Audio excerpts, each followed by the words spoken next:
सत्संगी कथा।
अभी होली के पर्व पर होली मनाई और प्रतिवर्ष आती।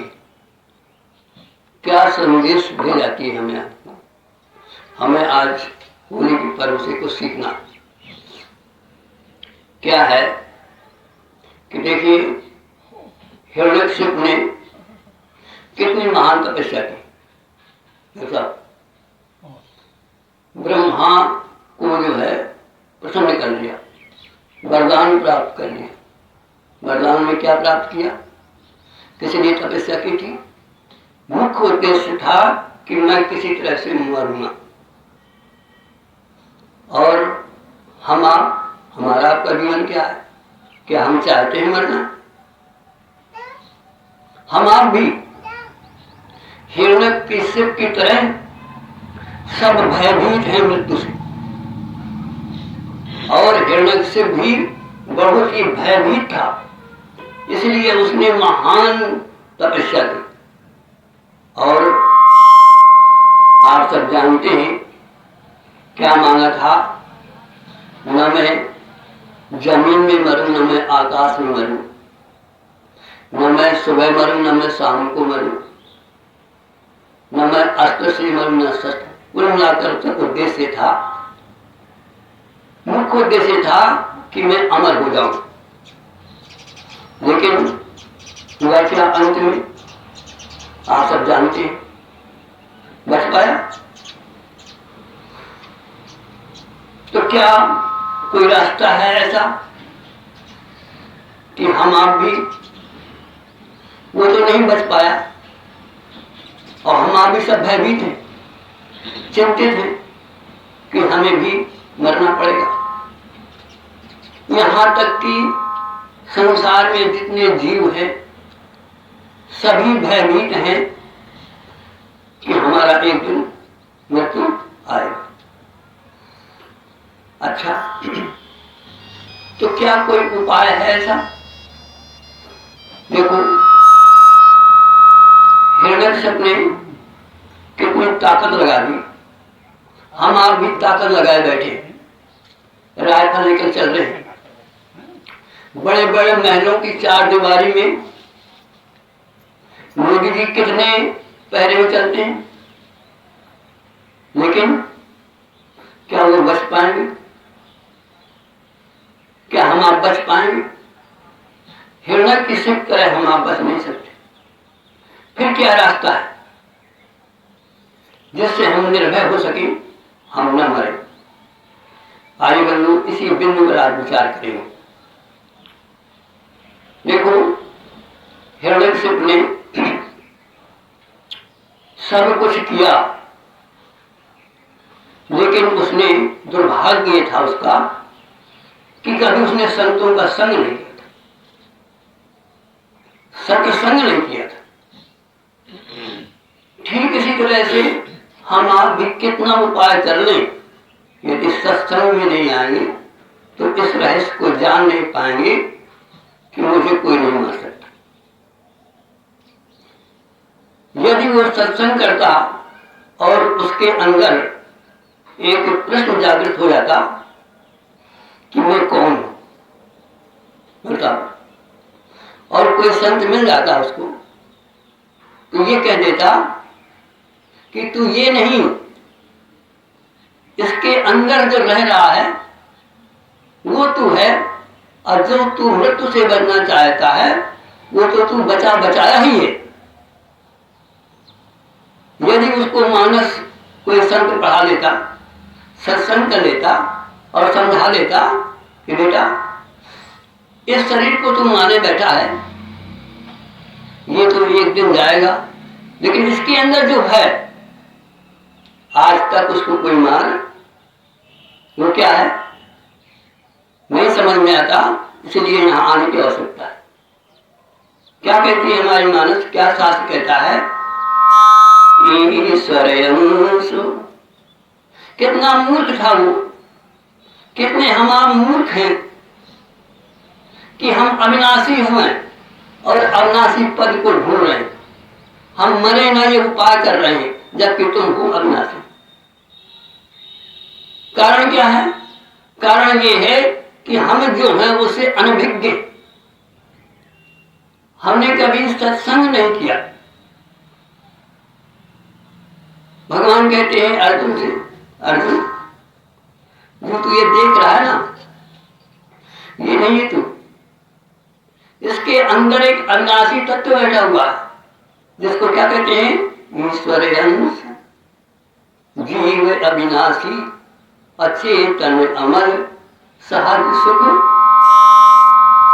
मतलब हमारा कहने का, जब तक आप इस रहस्य को न समझोगे कि मैं ये नहीं, मैं नासमान नहीं, नासमान मेरा शरीर है, ध्यान देना।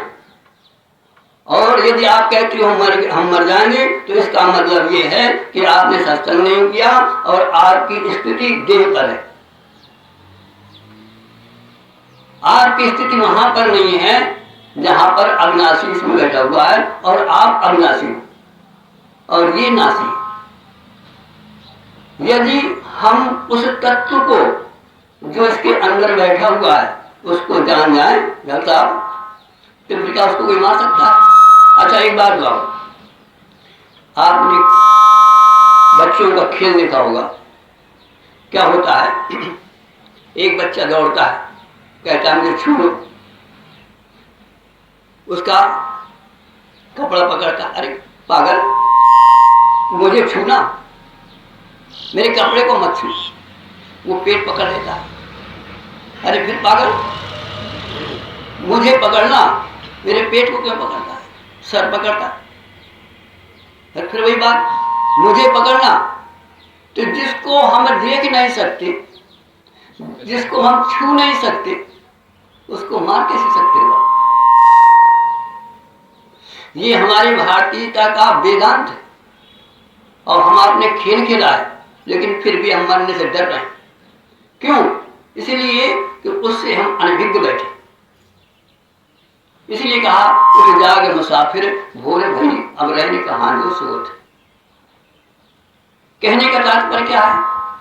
और देखो, हमारे आज के जीवन की 4 मांगे हैं। क्या? पहली मांग देखो आप, हम ये चाहते हैं कि हम मरे नहीं। संसार का कोई प्राणी मरना चाहता है? नहीं मरना। दूसरी बात, संसार का प्राणी कोई भी बुद्धू रहना चाहता है? सब ज्ञानी, होशियार, स्मार्ट बनना चाहता है। तीसरी मांग क्या है? निर्मलता, स्वच्छता। आप यहां बैठे, जरा गंदी होती तो आप साफ करते। हर जीव सफाई चाहता है। 3 बातें हुई। चौथा, हर प्राणी सुख चाहता है। बताओ, कोई ऐसा है जो दुख चाहेगा? और गोस्वामी जी कहते हैं, अरे मूर्ख, तू तो यही है, तू अविनाशी है, तू चेतन है, तू अमर है, तू सुख राशि है। कहे कि तपस्या कर रहा है। यदि उसको ये ज्ञान होता और अपने स्व में डूब जाता तो बताओ क्या कोई मार सकता था उसको? इसी तरह से हमें यदि निर्भय होना है और हमें सुख प्राप्त करना है, हमें बुद्धिमान बनना है, हमें स्वच्छ बनना है, हमें मरने से बचना है, तो एक ही रास्ता है कि अपने स्व को जानो। जबकि शास्त्र कह रहा है, बार बार कह रहा है, लेकिन हम न शास्त्र की मानते हैं, न कभी सत्संग में आते हैं और कहते हैं भैया हम तो मर रहे। अरे तुम नहीं मर रहे, तुम्हारा शरीर मर रहा है, इस बात पर ध्यान दो जरा। लेकिन दुख इस बात का है कि जैसे शराबी शराब का नशा पिए हो और नाली में पड़ा हो और वो सोचे कि मैं तो जो है बेडरूम में हूं। क्यों? इसलिए कि नशे में उसको होश नहीं। ऐसे हम आपने इस संसार में मैं और मोर का नशा पी लिया। सो माया बस, माया का चक्कर, सो माया बस भरे हो गुसाई और बंधु कीरे मर करके। इस माया को जब तक हम सत्संग में आकर के अपने स्वरूप से इसको हटाएंगे नहीं, तब तक हम होते हुए भी, अविनाशी होते हुए भी, अच्छा उसको होश आ जाए तो फिर क्या वहां वो लेटेगा? ऐसे हमें आपको होश आ जाए कि ये तुझे माया के कारण ऐसा लगता है कि मैं मर जाऊंगा। मरेगा तो माया मरेगी, लेकिन माया जिससे प्रकट हो रही है वो न मरेगा। इसलिए हमें करना क्या है जीवन में? हमें जीवन में ये करना है कि हमारा जो आत्म तत्व है, जो अविनाशी है, उसका हमें इसका बात करके उसको अनुभव करना है। और जब तक अनुभव न करोगे तो आप ये सुनी सुनाई बात है। लेकिन पहला चरण सुन समझ जन मुगत मन। आज ये समझो कि हम पहले कक्षा में प्रवेश कर रहे हैं और यदि इसको बढ़ना है तो जाकर के मनन करो, चिंतन करो कि मैं कौन हूं और ये शरीर क्या है। मैं तो वही हूं जो आज से 50 साल पहले था, लेकिन वो शरीर नहीं। पानी बह रहा है, लेकिन जो पानी जिस पर बह रहा है वो आधार नहीं। वो कैसा है? अविनाशी है, चेतन है, अमल है, सहज और सुख राशि। लेकिन दुख इस बात का ये है कि हमारा जीवन जा रहा है, लेकिन हमें आज तक होश नहीं आ रहा कि मैं कौन। एक समय स्वामी विवेकानंद जी गए सदगुरु के पास। दरवाजा खटखटाया, अंदर से आवाज आती है, कौन? उनका प्रभु। यही जानने आया हूं मैं कौन। कहने का विषय ये है कि जब तक हमारे आपके अंदर ये अंकुरित न होगा, जिज्ञासा न होगी, शायद हिरण्यकशिपु को ये जिज्ञासा हो जाती तो आत्मदर्शन कर सकता था, नहीं कर सकता था। इतनी बड़ी तपस्या की, अनभिज्ञ रहा कि मैं तो अमर ही हूं। और जैसे कबीर ने कहा कि जा मरण, अब हम आकर डरते हैं, कबीर ने उसको प्रत्यक्ष किया, अपने आत्म तत्व को निकाला और अपने को अजर अविनाशी पाया और महान आनंद की प्राप्ति हुई। हम आप विश्वों में, संसार में जरा सा सुख के लिए लड़ाई फिरते रहते, और जहां सुख का खजाना है,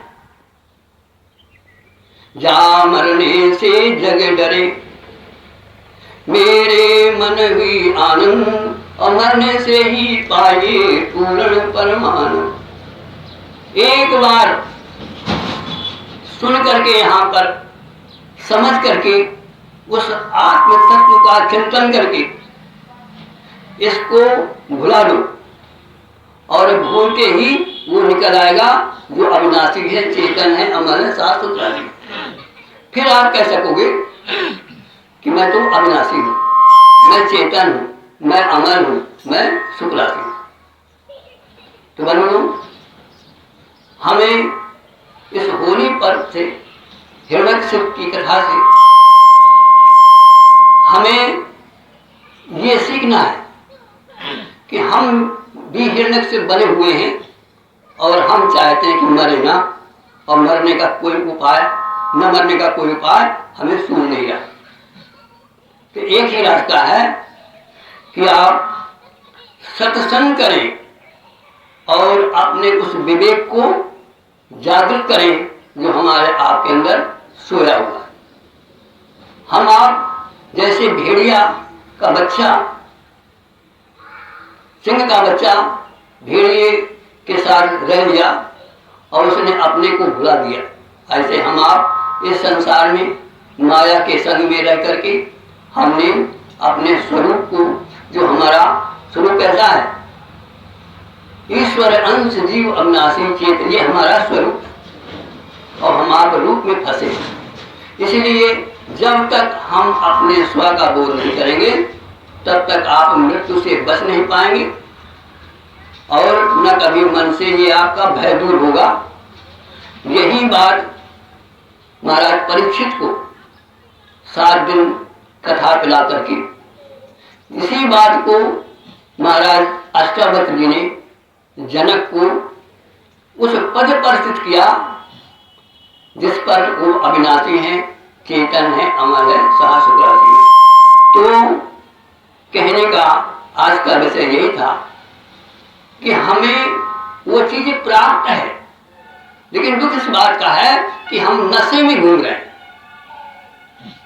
बस इस नशा को उतारो। कैसे उतारोगे? कि एक ही रास्ता है कि उस चेतना का ध्यान करो जो इसके अंदर इसको जान रहा है। ये तुम नहीं हो, तुम इसमें बैठे हो, और जो वो बैठे हो वो कौन है, वो कब गया, कहाँ गया, न कहीं वो जाता है न कहीं आता है। सदैव 24 घंटे लड़कपन में वो रहा, जवानी में वो रहा, बुढ़ापा में वो रहा और मृत्यु में भी वो रहेगा। वो तुम्हारा स्वरूप है। और जब तक हम अपने स्वरूप का चिंतन करके, सत्संग में आकर के निधिध्यासन न करेंगे, जानेंगे नहीं, तब तक एक जन्म नहीं अनेकों जन्म। और यहाँ तक कि गोस्वामी कहते हैं जो न तरे भव सागर, नर समाज अस पाए, सुकृत निंदक मनमति, आत्मा हनि गति जाए। निंदनीय है, आत्महत्यारा है, आत्मा को 84 लाख चक्कर में दे जाने वाला।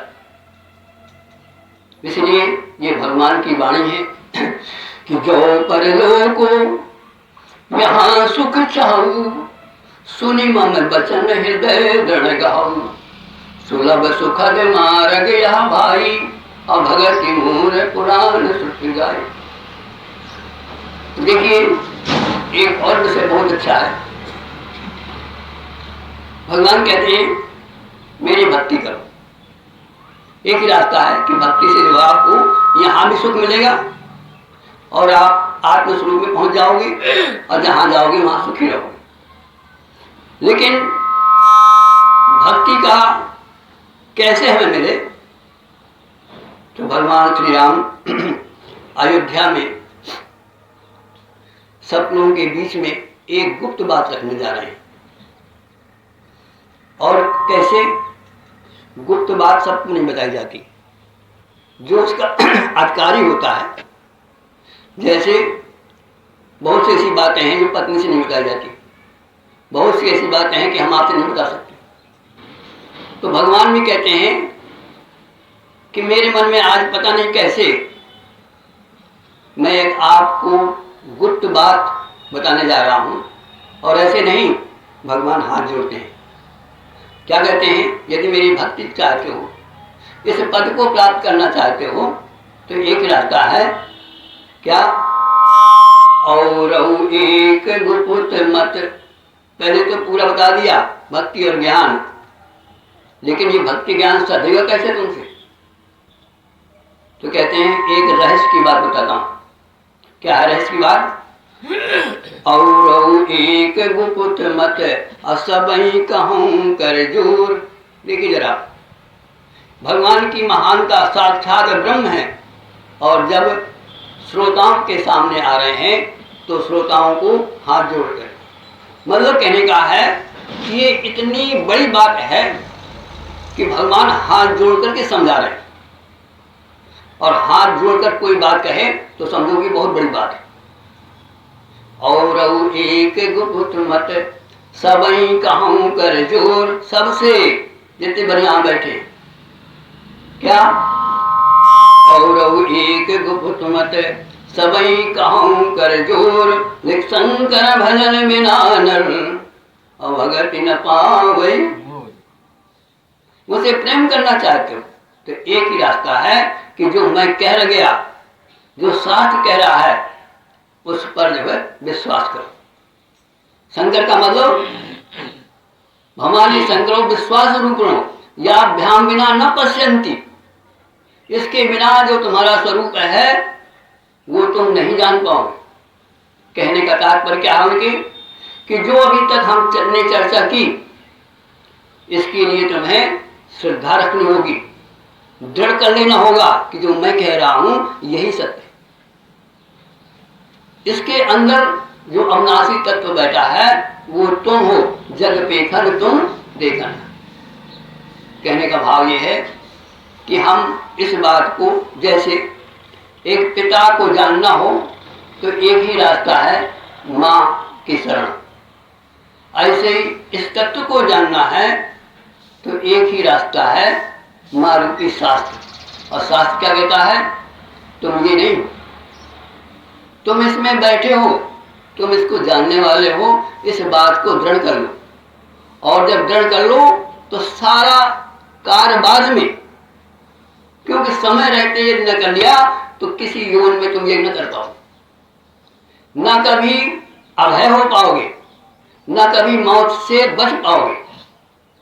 हिरण्यकशिपु की तरह इतना हो जाने के बाद मारा गया, तो यदि हमारी स्थिति देह में रहेगी तो इसको कोई बचा नहीं सकता, और यदि हमारी स्थिति आत्मा में है तो बंधुओं कोई मार नहीं सकता।